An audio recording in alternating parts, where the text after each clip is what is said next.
Welcome to the first question and answer session of an ongoing series, and today I'm joined by Andy Darling and John Wilde. Hello people. Hi there. Hi there. And what we're going to do, we're going to have questions that people have sent in that wanting to know more about mindfulness, and we're going to answer them to the best of our abilities. And the first one comes from Claire in Walsall, who wants to know what is the best definition of mindfulness. So John?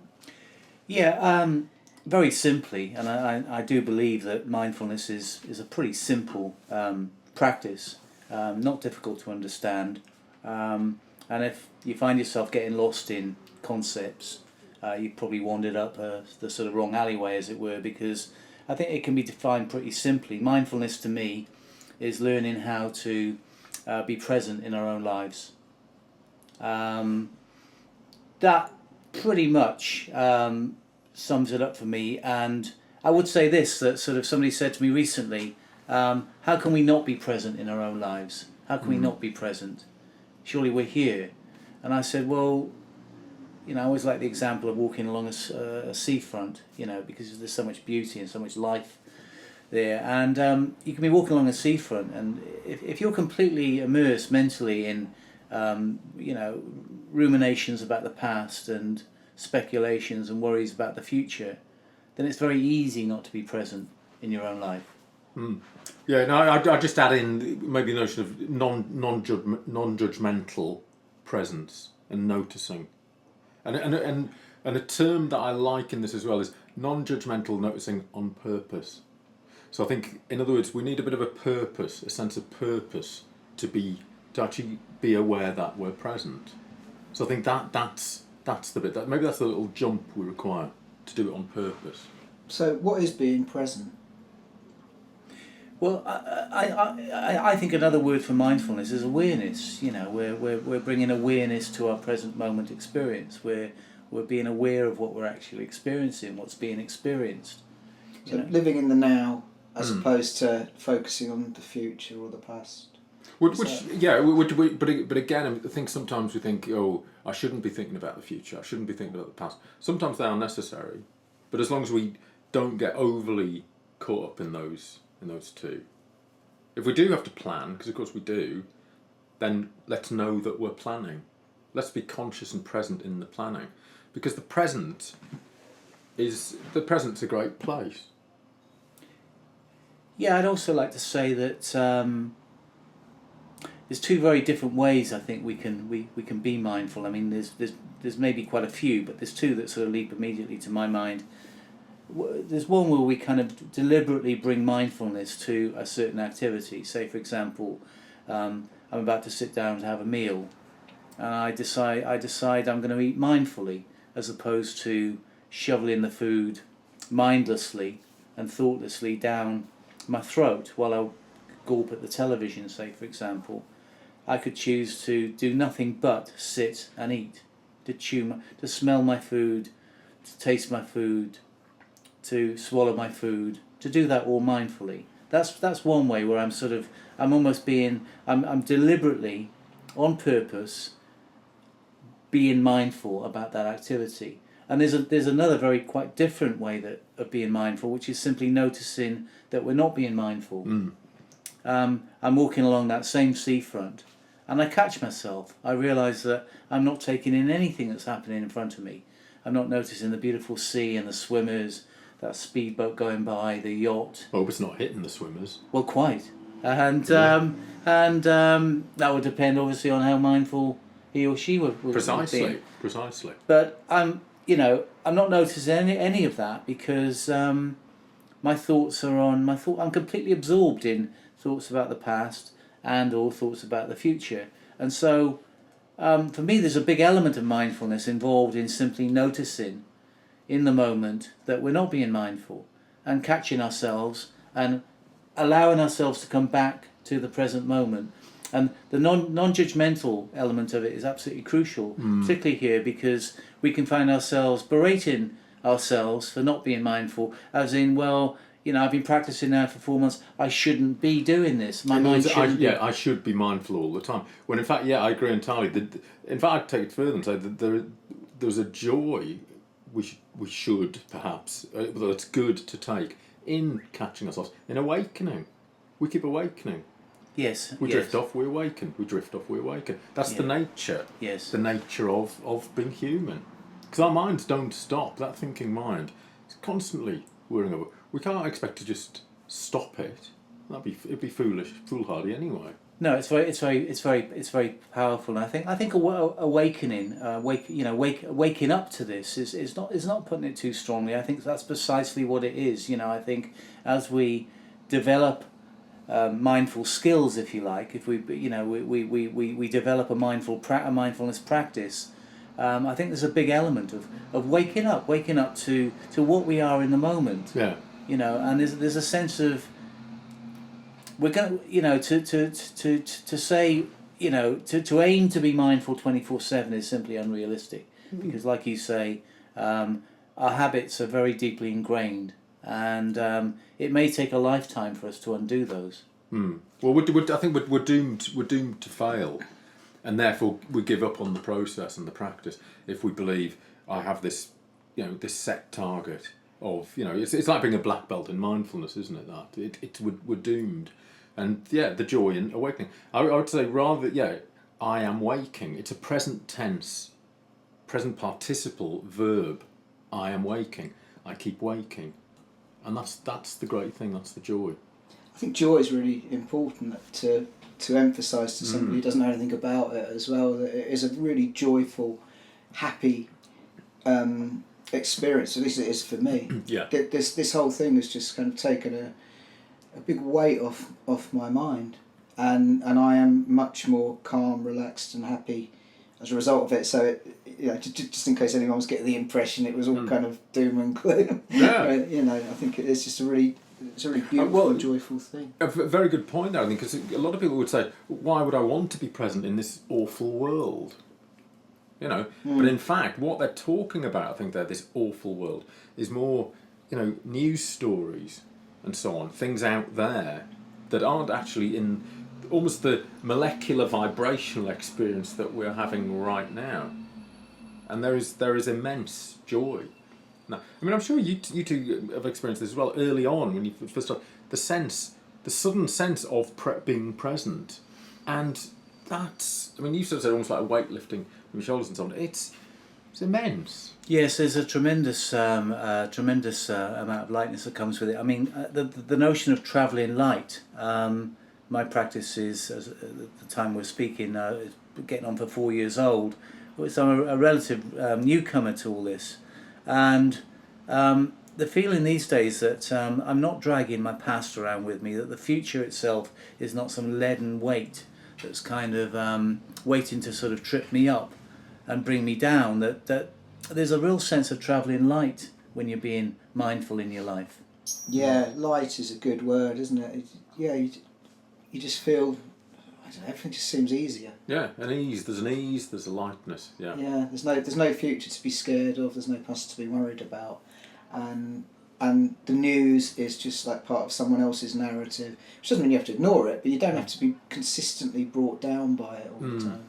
I find with practice that I spend less time these days arguing with the universe, and what I mean, that by the way is an argument that no one is ever going to win, and what I mean by that is, that when this present moment has arrived, there is no arguing with it. This is how it is, and half the thing of mindfulness really is kind of really being with that moment, whatever it is, whether it's pleasant or unpleasant, is simply realising that it's here, it's already arrived. Yeah, I think that because of the alternative to that is basically saying it's not fair, and it's not fair is the classic refrain of a toddler, and toddlers aren't really the best people to go to for advice or for ways of being, I would suggest. We can spend a lot of our lives wishing our lives away. People do, and I certainly did for many decades, wishing that the moment was other than it was. This moment is never going to be different from what it is. That's not to say that it's a very human thing to want all moments to be pleasant and fluffy and cuddly and sweet tasting and everything like that. But that's simply that's simply not how life is. Well, there is always shadow. The sun casts shadow. There is always shadow. Yeah. Okay, on that note, that would seem a good point to move on to the next question, which comes from Brian in London, and he's asking, is mindfulness a spiritual practice? Good question, Brian. It's it can be. I mean, you know, running mindfulness courses now, one is struck, as I am, I'm struck often by just how different people's expectations are, what they're really bringing to the course. Many people come to a mindfulness course because they want to feel less stressed, because they want to be rid of their depression. They may want to be more creative in their work, whatever that work is. There's all kinds of reasons. Now and again, there are people who are drawn to mindfulness because I think they're ripe for some life-changing experience. They're open to the idea that perhaps because the life that they're living is no longer sustainable, they're open for a massive change. And just as mindfulness is I would argue a great way of dealing with stress in one's life and dealing with recurring depression, I think it's equally adept at accommodating the need for someone's life to take some massive kind of seismic shift in I'm not fond of the word spiritual because I'm not. I think it means. What does it mean to you then? It means all things. It means many different things to many different people. Quite, yeah. You know, I think even amongst the three of us, we could be here all day defining what spirituality really is. I'd say that I think the way it tends to be defined now is in two particular ways. One is being in opposition to materialistic, okay, but then it also gets conflated with religion, and so on. And I think it's interesting that all what have become the big religions, the monotheistic religions, tended to begin with what actually is quite a mindful, meditative sort of practice. You look at the Sufis with Islam. You look at very early Christians. They were doing this, sitting quietly, being present, and so on. And I think that's where there's a bit of an overlap, you know, sort of going on there. But I think the opposition to and then of course with all those religions, the bureaucrats got in, and they wanted things, they wanted the churches, they wanted the belongings and stuff and so forth. They wanted the material. Yeah, it's probably worth saying at this point that when mindfulness is taught these days, by and large, in the main, it's taught from a purely secular point of view. So you're most likely to be taught mindfulness by somebody who during an 8-week course, for example, is not going to mention the B word, the B word, Buddhism, or refer to God, or refer to Jesus, or refer to spiritual awakening in any kind of overt way. That's simply the way it's rolled out these days. But that's not to say that if you're spiritually inclined, that mindfulness won't do you a great deal of benefit, because it will hopefully teach you. It will teach you to be still. It will teach you to connect with the world in a different way. It will help you to connect with yourself in a very different way. And in fact, if we think of the word spiritual itself, the root of it being in the spiro, the breath, a root of a central component of mindfulness practice obviously is mindfulness of breathing, the breath, following the breath, and that really, I simply think that can awaken all sorts of new thoughts, new senses, new experiences, and think there's something more, or not even something, there is more than what I thought there was. That to me, that's a spiritual experience, in a true sense. So perhaps you could say mindfulness is spiritual if you want it to be, but doesn't have to be if you don't. Absolutely right. That's the way it's set out really. and was set out by John Kabat-Zinn in 1979, was to be all-inclusive, really. So I think if you're of a spiritual bent, I don't think you're going to feel out of place on an 8-week course. And I think if you've got absolutely no interest in that life, and that you're simply there to relieve some stress in your life, that's also going to be fine. Okay, that's great. Jane from Hertfordshire wants to know whether it's possible to learn mindfulness from a book. Andy? I think sometimes it's people's first sort of, route in is seeing a book or seeing an online, some texts or so forth. I would actually suggest no, that it's not really. I think we can get a certain way with it, but I think there's a crucial element in being taught mindfulness. And by that I mean being with someone else who is a practitioner and who practices. I believe there's a really strong co-creation or co-construction that is necessary. I would go as far as to say with pretty much most things, most skills, experiences and so on, they are best done as they always originally are when we're babies and toddlers. They're done with someone else. There's something very different about practicing mindfulness with other people than talking about it, what your experience was and so on. Otherwise it remains internalised. Yeah, it's very difficult. It's very difficult, I think, to, although not impossible, to have a creative collaboration with a book. Mindfulness is, I think anyone who's gone to an 8-week course will understand, pretty much from the start that this is an experiential thing. That this is not just about understanding a heap of concepts. And these days, I mean, you'll find many books on Amazon or wherever selling mindfulness and basically selling mindfulness as something that can be understood by that heap of concepts.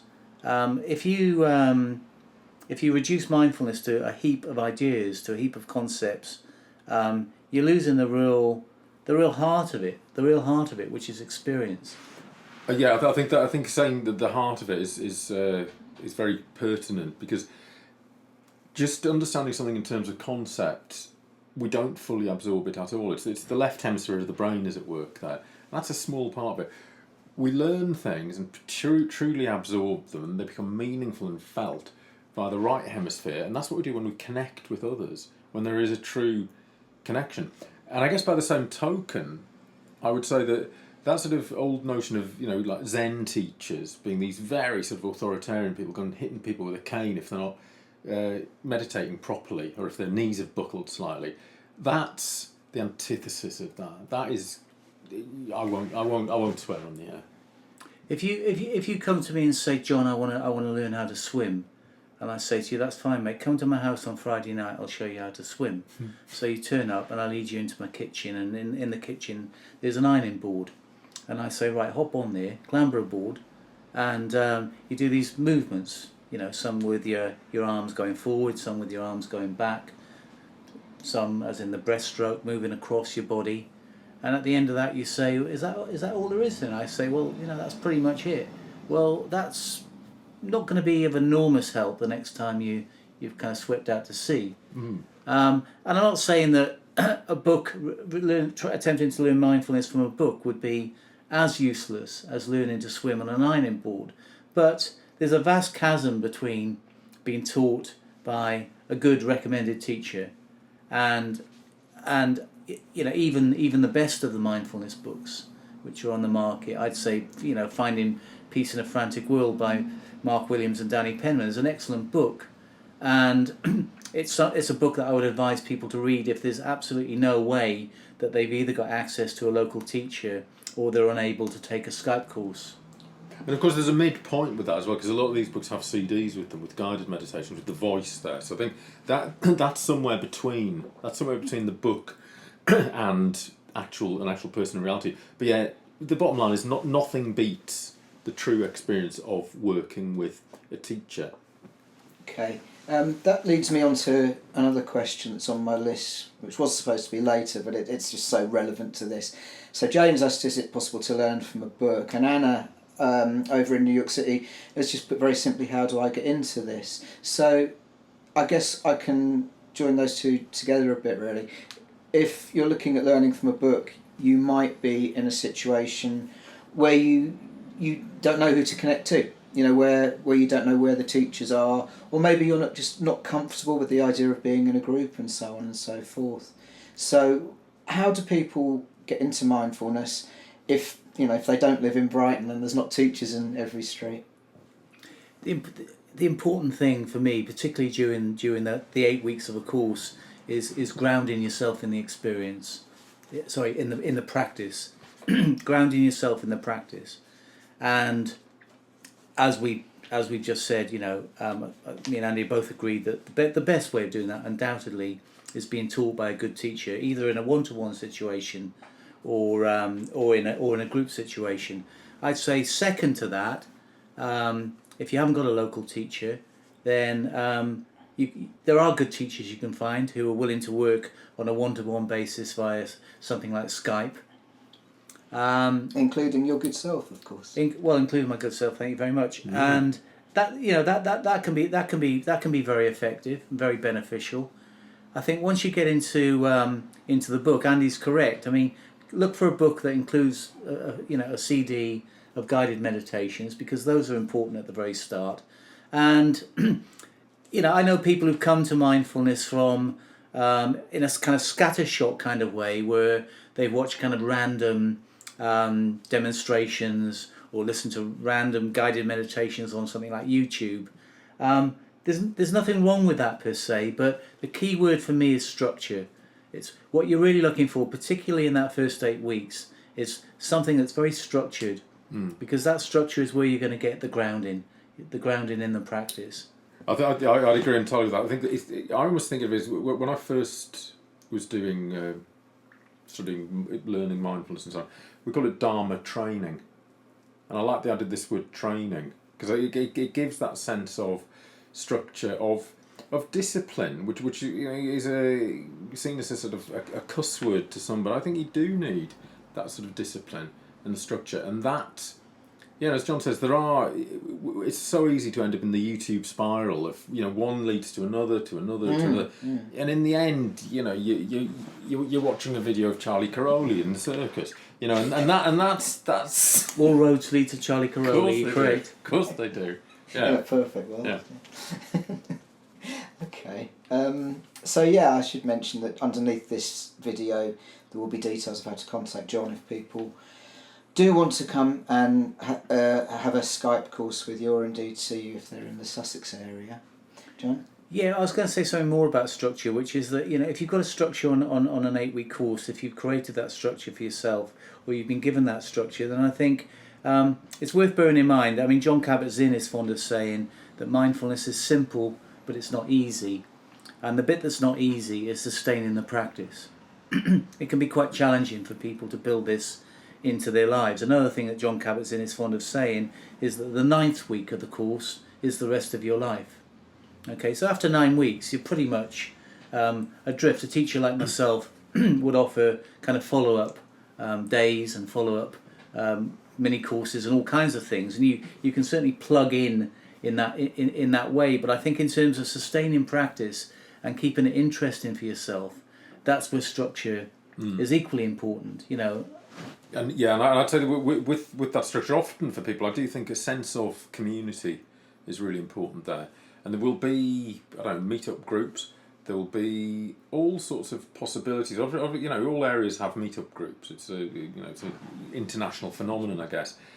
And I think that's really, really important, that shared experience, to compare notes almost. Although it's very easy to think, I drifted off, I did mindfulness, I did that a while back.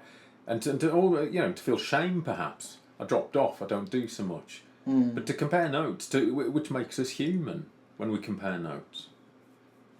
Absolutely. Okay, Natalie in Cornwall, who has feasibly been exposed to Ruby Wax's thoughts on mindfulness, asks, is it necessary to be mindful? To be mindful, is it necessary to meditate every day? Well, I've heard Ruby Wax. She recently did a radio interview. This is 2016 now. She did a radio interview where she was asked, to be mindful, is it necessary to meditate regularly? And she sort of laughed rather derisively and said, no, let's not fool ourselves that any of us have got the time to meditate regularly, which I thought was an odd thing for her to be punting, particularly as she'd spent 3 years studying mindfulness at Bangor University. There's no getting away from a simple fact here, which is that mindfulness is a meditation-based practice. Going back to what I was saying a little earlier, if we take the mindfulness out of it, if we take the meditation out of the equation, then all we're left with is that heap of concepts. Mm-hmm. I've found meditation to be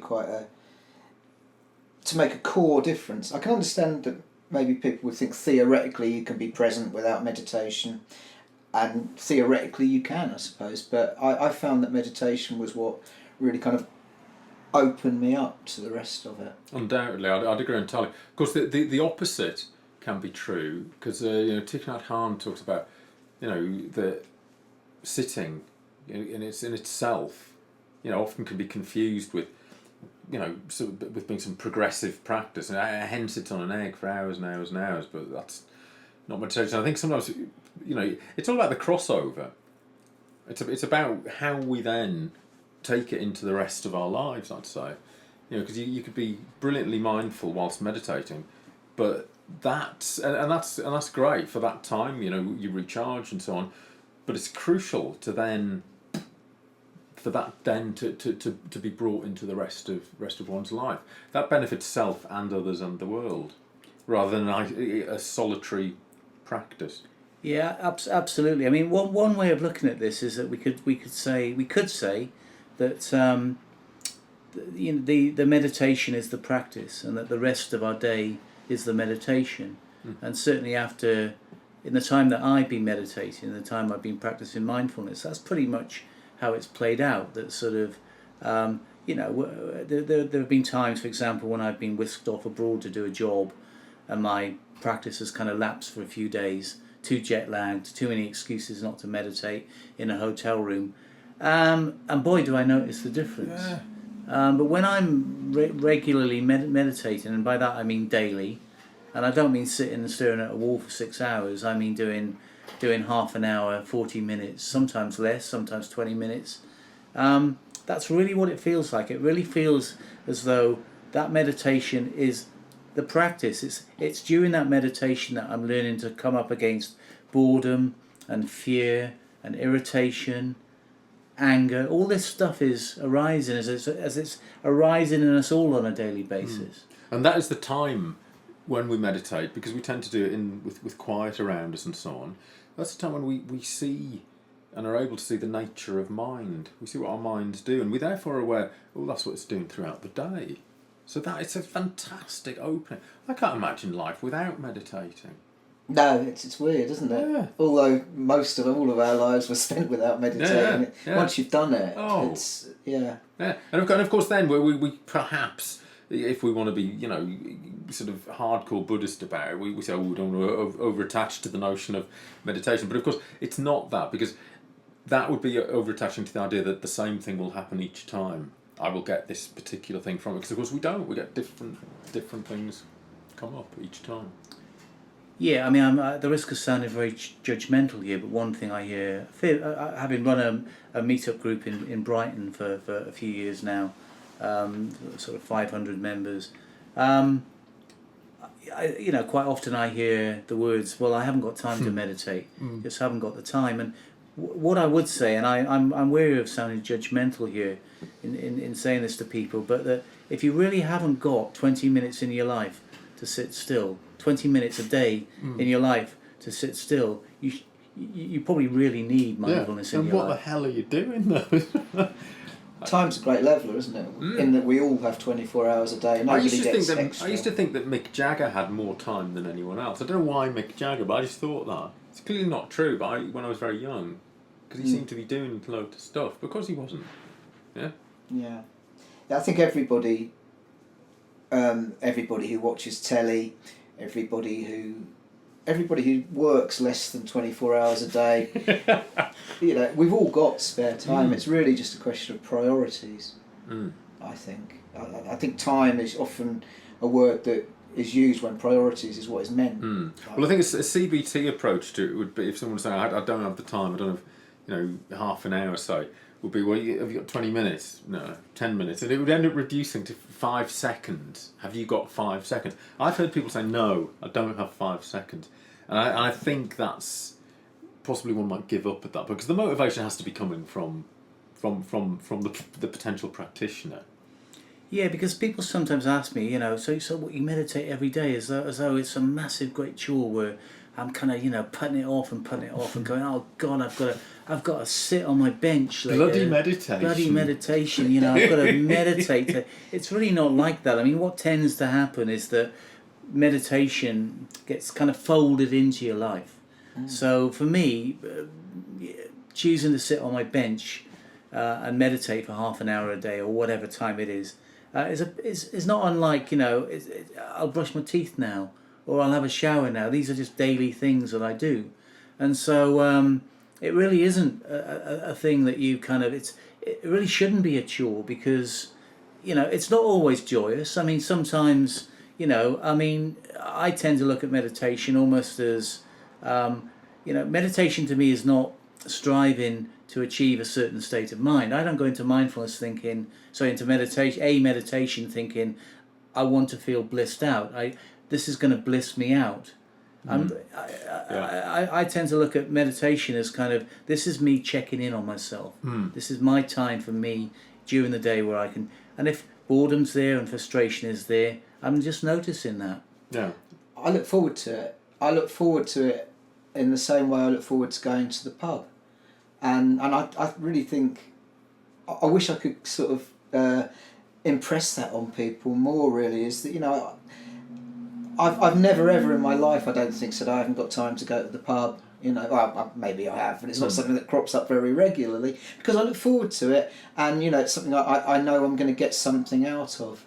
And I look at meditation the same way. I look forward to that time for myself, to just putting everything aside and having a little bit of me time. And I would have probably scoffed at that a few years ago, but that really is how I feel about it now. So time is, we've all got time to eat, we've all got time to breathe, and we've all got time to meditate, I would suggest. And I agree with John, where people who say, I don't have the time, then paradoxically they are the very people who do need. Need it the most. Yeah. This next question comes from Matt in London, and it's to do with body scans. People who aren't aware, body scans are a part of the mindfulness course where you kind of meditate and go through, take your awareness to all the parts of your body. So Matt asks, I enjoy sitting meditations, but I find body scans very boring to do. Is it okay to leave body scans out of my practice? Well, I'll put my hand up here and confess that when I first did the 8-week course in 2012 with a teacher called Nick Diggins, I didn't enjoy, quote unquote, the body scans on the course. And after the course had finished, I continued with my meditation practice, but I would do sitting meditation. And this went on for about a year and a half. And I never thought about body scans. I didn't give body scans a single thought. It's only when I really started to gear up to train to be a teacher, a mindfulness teacher, that I really started to look at body scans again and realised that I was missing out on a huge part of this whole thing, which is awareness of body. I'd somehow bought into the idea, possibly because the word mindfulness, which many teachers have said to me is kind of far from the ideal word to describe what we're actually doing here, because this is really not about this is not about stopping thoughts. It's got nothing to do with stopping thoughts, but it's not just about the mind. It's as much to do with the body as the mind. So there's a very good reason why good mindfulness courses pretty much begin with a body scan, because it's saying let's turn towards this body, which chances are the person attending that course has given very, very little thought about. Yeah, because they've split. This is the Cartesian notion. They've split mind and body. That's what's happened in the West. I'd go much, much, much further with this. And so, I mean, Reginald Ray, for instance, who long-term teacher and practitioner in the States, it's all rooted in the body. He would go as far as to say, and in the East it's said a lot, and increasingly in the West, is that the body is the unconscious. And you talked about awareness of the body. I would actually slightly change those words around and say body awareness. Our bodies know everything. Trauma and so on is all carried in the body and is expressed in the body. You know, we might try and block thoughts off, unpleasant thoughts in our heads. Our body doesn't block them off. It can't. It doesn't. It's wanting to tell us. It's wanting to correspond with the mind. It wants that union. And I think it's yoga obviously means union of mind and body. And I really think meditation has to mean that too.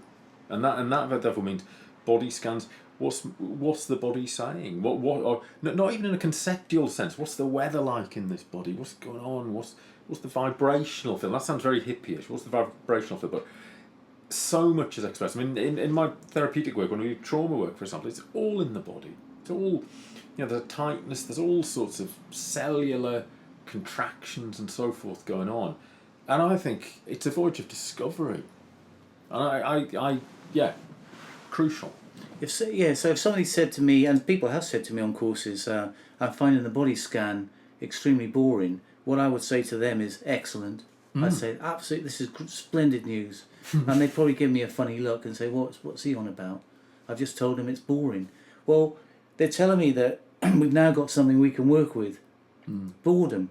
Why is it boring? I mean, I'm not saying let's go into this on an intellectual, analytical level, but during a body scan, when we literally begin, by the way, for anyone who's never done a body scan, we literally begin a body scan by bringing our attention to the big toe on one or both of our feet, the big toe. And what we do is we notice any sensations in that part of the body. So this is a long way from a James Bond movie. This is simply bringing our attention to any sensations being felt right now in our present moment experience in the big toe. Yeah, non-judgmentally.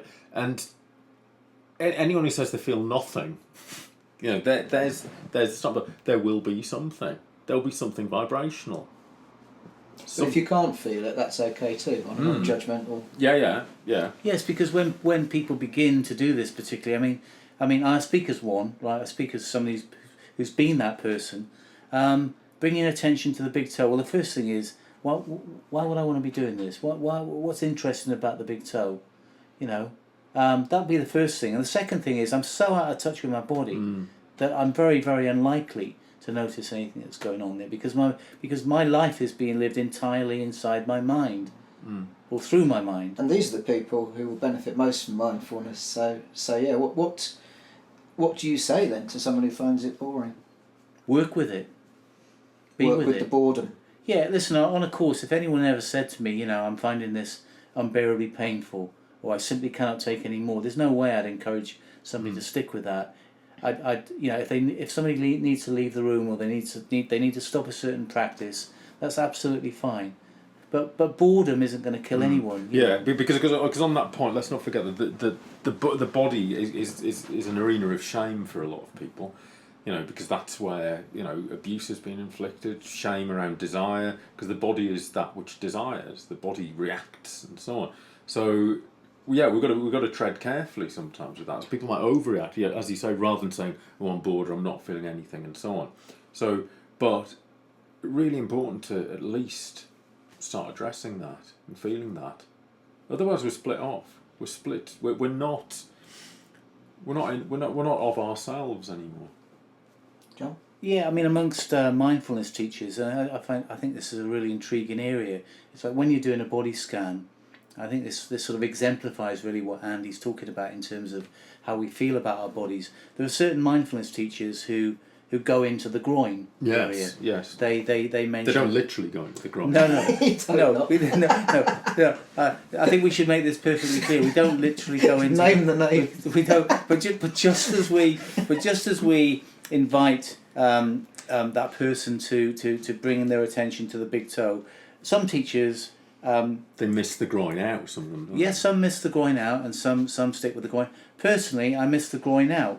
Now, I haven't stopped to wonder too much why, but I will say this, that particularly if I'm teaching a mixed group or if I'm teaching a woman, I rather feel that I'm kind of taking a little bit of a risk in terms of inviting somebody. For a start, what are you going to call the bits? Getting down to real basics here is kind of what names are you going to give to the genitals? So there's some teachers who go into that and some teachers who don't. I just think it's an interesting area, just in terms of reminding us just how certain parts of our body are the source of shame, discomfort, mystery, and sometimes it's easier just to go, you know what, I'm not even going to go there. I'm not even going to risk an adverse reaction here. This reminds me of something somebody said to me, which isn't actually on the list of questions I've got in front of me, but I think it's quite relevant. And it was Michael in London who I was saying to him, I think mindfulness would be really helpful for you, or might be really helpful for you. And he said that he didn't have the powers of concentration to meditate. He basically was saying his brain, couldn't do that. He couldn't slow down enough to meditate. So how would you respond to that? Well, I respond by saying that in fact that people do vary in their abilities to focus, and so this is neuroscience is constantly showing us this. People with ADHD, ADD, and so on. It can be a lot harder. So I think firstly to normalise that and to get rid of elements of shame and can't do it, because we can all do some. We can all have objects of focus and concentration, and we can help with that. But I think also to help to say that the notion of just not having any extraneous thoughts, any background going on, is a total kind of misconception. Doesn't happen. But yes, people are right. I'd get rid of the shame, and so, because people will think, oh, I can't do this properly, therefore I'm not going to do it at all. I come from a point of view of some ADHD myself, so focus and concentration is difficult, but it improves.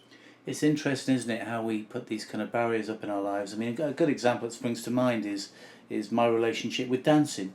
Yeah. Now, I don't mind admitting that I am quite possibly the world's worst dancer. When I dance, I look like a man trying to put out a fire on his living room carpet. The arms are flapping, the legs are all over the shop, all over the shop like a mad woman's custard, as the expression goes.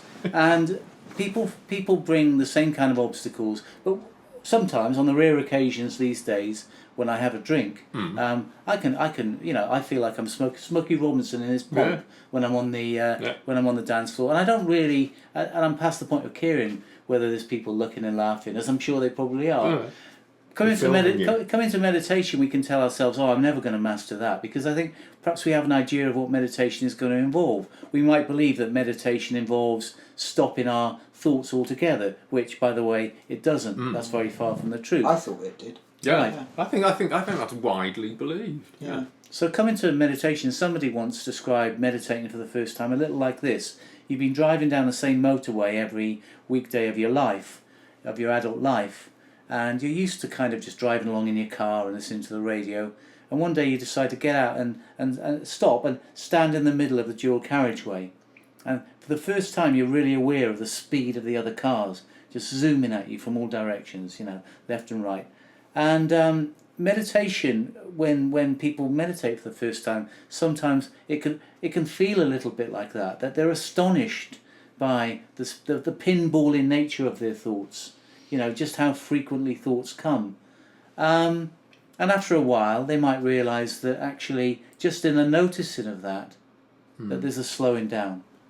Yeah, I'd say I think that's quite an opportune time for people perhaps to do walking meditation and other types of meditation instead. I think if people are particularly, what would we say, or neurodiverse is the expression that's used these days. somebody who's, who has some sort of, I don't know, attention deficit disorder, it tends to be hyperactive and so on. Movement can be hugely helpful there. Mindful walking where there's movement going on, because there's a comforting aspect to the movement that can be really helpful. Whereas, so maybe a combination of walking meditation, seated meditation might work better for some people. When Michael said this to me, I wanted to say, for me, it's not really about concentration. For me, it's a technique to deal with the lack of concentration, and to deal with it in a kind of a loving way to yourself. So every time I get distracted, and sometimes when I start meditating, the thoughts are like boom, boom, boom, boom, and they really are like traffic on a busy road. And I look at it that every time I go back to noticing that that's a distraction, that's my little noticing muscle getting bigger. Yeah. And so it's like almost like a gym for the mind. And so if I'm distracted 30 times in the first minute, that's 30 times my little noticing muscle has been activated. And so for me, it's not a battle. Yeah. It's not a battle to retain concentration or retain focus. It's just a constant experience without any kind of need for a battle. Yeah, here's the thing about mindfulness and thoughts. Mindfulness isn't saying that thoughts are bad. It's not saying that at all. Mindfulness is not saying that we need to stop thinking. Thoughts by themselves are not the problem. The way we relate to thinking and the way we relate to thoughts can, for many of us, be problematic. Can cause us extreme amounts of anxiety, extreme amounts of depression. This is not about stopping the thoughts. It's mostly about simply noticing the thoughts as they arise. And an odd thing happens when you do something so simple as that, and certainly in my experience, thoughts become rather less sticky. Once you get used to just simply allowing a thought to arise and realising that thought, there's nothing solid about it at all. There's nothing permanent about it. Yet knowing it's going to leave. Whatever happens. It's such an incredible. It's a real revelation when you realise that, perhaps for the first time, that these thoughts are not real in that sense. They are, as John Kabat-Zinn says, mere secretions of the mind. When you stop and examine what a thought is, these thoughts which have caused many of us so much misery because we grant them power that they really don't have. And I think it's worth. A big part for me is investigating what's coming up without locking into it too much. But what types of thought or thinking does the mind keep bringing up for me? I think that's really interesting from an evolutionary point of view, because our minds have this intention, I believe, of doing the best for us. It's all survival. They want us to survive. But if we latch on too much of it, we get it a little bit wrong. So what kind of thoughts does my mind keep bringing up for me without me wanting it to? What does it keep doing? And just noticing that. And that brings a real sense of, oh yeah, there it goes. That's what it does. And then I'm no longer rooted and glued into my thoughts. Yeah. And that is so liberating. And you're also becoming aware that you are more than your thoughts as well, of course. Absolutely. Yeah. Yeah, and many thoughts are very useful. I mean, I mean, the mind can be a great tool if it's. Well, we're using them now. Yes. I promised Tony I was going to meet him at 2:00. Make sure you're there at 2:00, otherwise Tony's going to be upset. I need to fill out my tax returns. Probably a good idea to do that, right? The mind thoughts are rather less reliable when it comes to emotions, because what the mind tends to want to do is control. It wants to know how we're going to be feeling in 5 minutes, in 5 days. If I do this, that's the way I want to feel about it. The universe tends not to work like that, And so when the mind sets up that assumption that because I'll do A, I'm going to feel B, what happens when that's not when it doesn't transpire, when it doesn't come out in the wash that way? We tend to get very frustrated and upset. Because we want things. The mind is saying, "I want things to be comfortable and cozy all the time." Yeah, we have a drive towards pleasure and a drive away from non-pleasure, and that's and it doesn't work. Yes, and so mindfulness isn't saying we should be passive in the face of, for instance, when we're being bullied, or when we're in an abusive relationship. Sometimes the most mindful thing we can do is walk and don't look back. Peter Tosh. Yes, walk and don't look back, as Peter Tosh so beautifully put it. You know, so this is not about being passive. If anything, this really is about.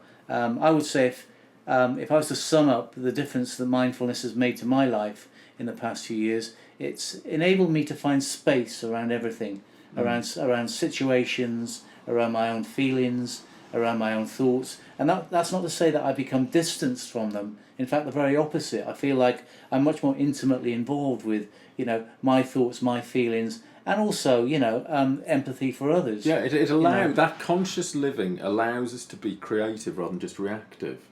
And I think that's the big, real, huge awareness that comes in quite early on with meditating, is that I've been reactive all this time. It's, you know, sometimes we've got to be reactive, knee-jerk reactions. We step in front of a boss. Of course, we've got to lead back. If your kitchen's on fire, you know, you don't want to be sit down.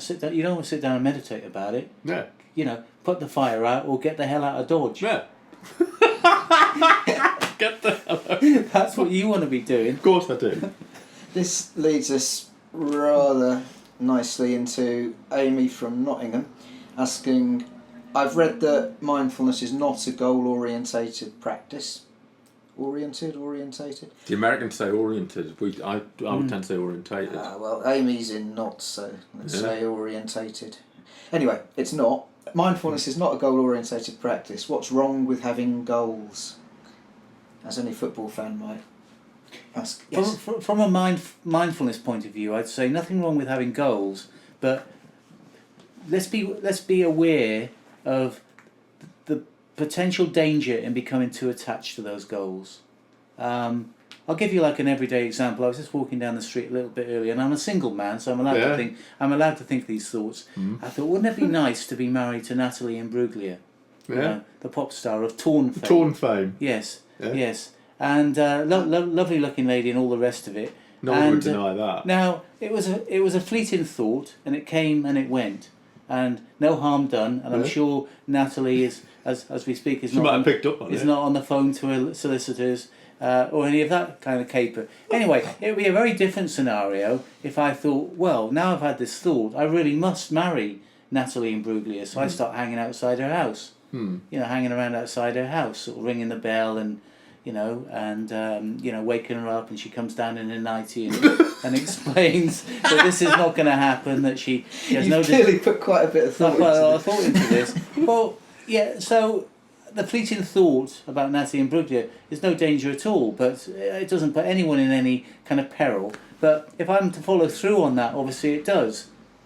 Right, well, I'll give it another instance. I remember years and years ago, back in 1980 it would have been. Was that when Going Underground went straight into the chart at number 1? Yes, it was. Was it 79? 80 it was, wasn't it? 1980, yeah. Right. I remember Rick Buckler, actually, funny enough, the drummer of The Jam. So this is the first time a song had gone in straight in the charts at number 1 since 1973, when Slade did it 3 times on the bounce. Right. So and Rick Buckler was asked, you know, God, you must be so delighted by this. And he simply said, no, I've got to do it again now. And there you have it. That can be the trouble with over attaching to goals. Got to keep doing it. Football these days, someone wins something, and immediately, even before the tournament, there's a new manager who's going to be. That people are talking about a new manager who'll come in as soon as that tournament's over. There's no time and space. There's no joy in that. There's billionaires who think they haven't got enough money because someone else has got more billions. Yeah, it's always. It was samsara is what would be called in the Buddhist world of that. It's just that roundabout. It just goes round and round and round. I'm sure most of us are familiar with the feeling of really desiring somebody, and then it's on your mind a lot today. This desire thing. Well, there's a Natalie Imbruglia. It's in the ether. It's in the ether. So we tell ourselves, if only I could go out with that person, I'd be the happiest man alive, right? Yeah. And so you know, as chance would dance, you end up going out with this person. And you find after a few weeks, actually you're not as happy as you thought you were. After a few months, you might find yourself completely and utterly miserable. Okay, and you might find yourself thinking, well, hang on a sec, why isn't she making me happy? No. Why isn't she? Because I had this all worked out in my mind. If I got to go out with her, not only would I make her happy, I'd make myself happy too. Now that's an example of an attachment to a goal. Now when we apply this to meditation, this is where the real, and I think this is one of the most subtle teachings in mindfulness, and I think it's one of the most difficult areas in a way, because it's quite difficult to actually pin it down. When we set out, the first thing I should say is that there's a difference. We can talk about this in terms of meditation as a whole, and then we can talk about a meditation. Anyone who begins meditating is going to have some kind of goal. Hopefully after 6 months of this, I'm going to feel a little bit lighter, a little less anxious. Okay, that's one aspect of it. But if you're to go into a meditation thinking, I'm going to meditate now, and in 20 minutes I expect to be blissed out. Okay, well, how are you going to feel if you don't come out of it blissed out? You're going to feel that you've let yourself down, that you're not doing it right, that sort of this is yet another failure in my life, And so in that way we can turn meditation into another form of striving very, very easily. Yeah, and just on the blissed out front, I'd say that again is a notion that a lot of people have. I think you haven't done much meditation, but I think that's the aim, to become blissed out and zoned out, dissociative and so on, and that's I think that's another matter entirely anyway. But yeah, over attaching to goals, my disappointment beckons. Yes. So can we not enter into meditation or a meditation with the idea that we're going to be with whatever arises? That whatever arises, can we be with the boredom and the frustration as much as the joy? Because that's really the edge that we're working here. I think people might come back if you say that to them, people who don't meditate, and say, well, I'm with things anyway. What's the difference when you're meditating? What's the difference? What is being with something in a meditation and mindfulness, as opposed to just being with something without any of that? Well, I've heard it said that the vast majority of us don't actually experience life. We experience our own nervous systems. We're constantly all we're basically experiencing is our interpretation of reality. Because all we're doing is thinking about it. All we're doing is processing what we're seeing and hearing, and we're not actually experiencing. We're not having the direct experience of that thing. So direct to the point where we almost feel perhaps that we are at one with that us and the thing that's being experienced is simply one experience. Yeah, I think it's an interesting point. We're experiencing our central nervous systems, because when we start thinking, or when we really just overly latch onto our thoughts, we're producing stress hormones, cortisol, adrenaline, to a terrible degree, and that colours our experience. There is so much more. It's a little bit like, I think those Gestalt pictures, where if you look at it one way, it's an old Russian peasant woman. If you look at it another way, it's a French woman dancing and so on.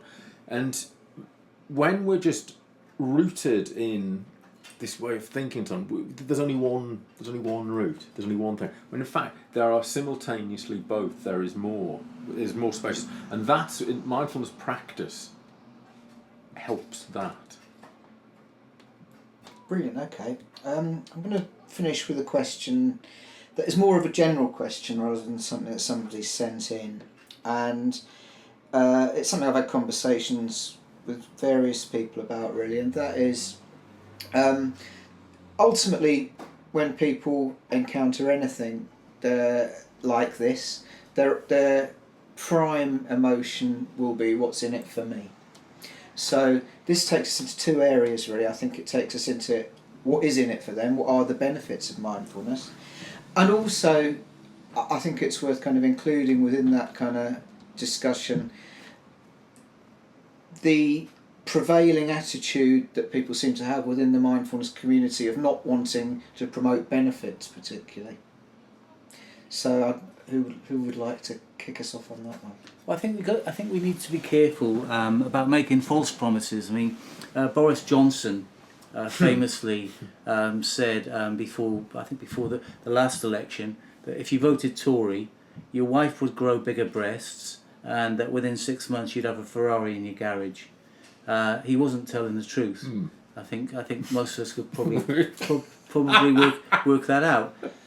I can talk from my own experience, which I think is really the most honest way of talking about mindfulness, which is to say, listen, this is why I'm a teacher, by the way. The reason I'm a teacher is because mindfulness has transformed my life to the point where I think, how do I want to spend the rest of my life?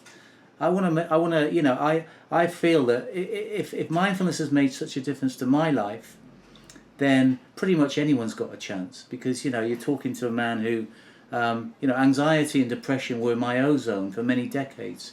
I mean, those were the things I called home.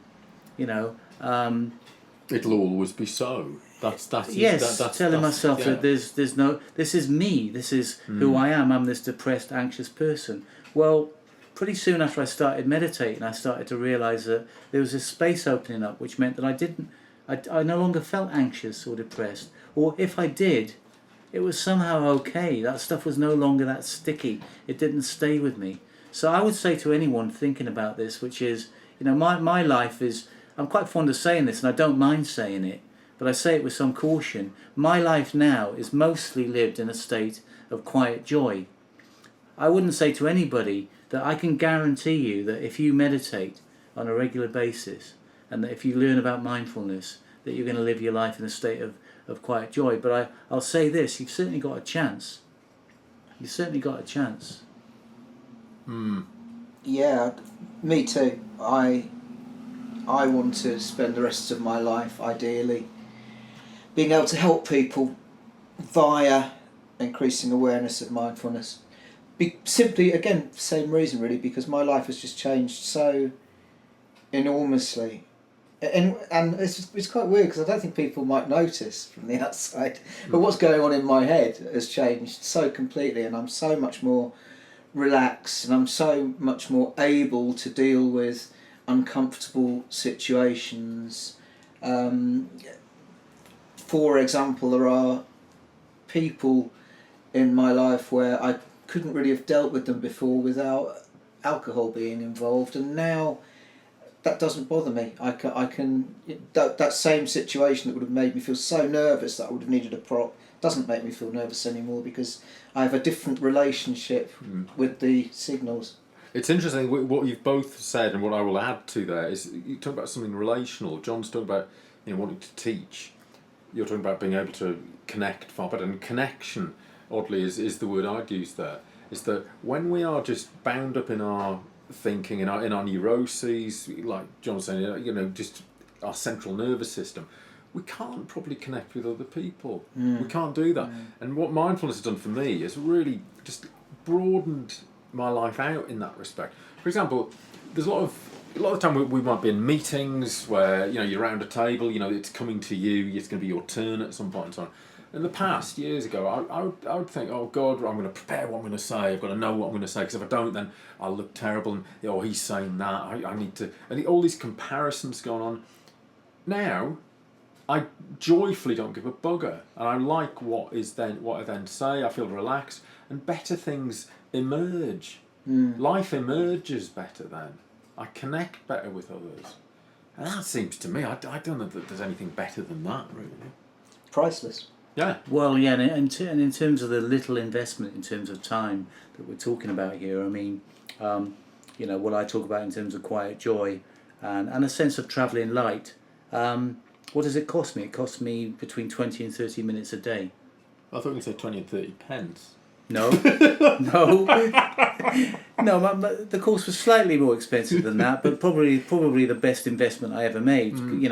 Investing on a mindfulness course, because I'm here now, and it feels the amount of pretense that's required in terms of convincing people that you're okay, that you're relaxed, and that you're prepared, and all that stuff.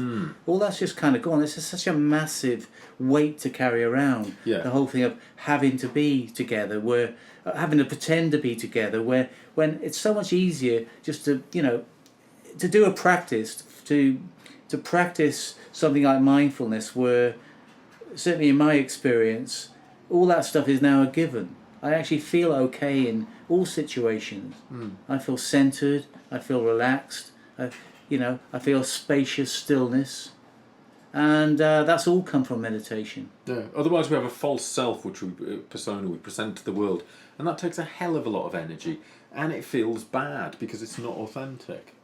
Yeah, Mindfulness enables us to be a bit more real. Mindfulness gives you back yourself. Yeah. Yes. And on that bombshell.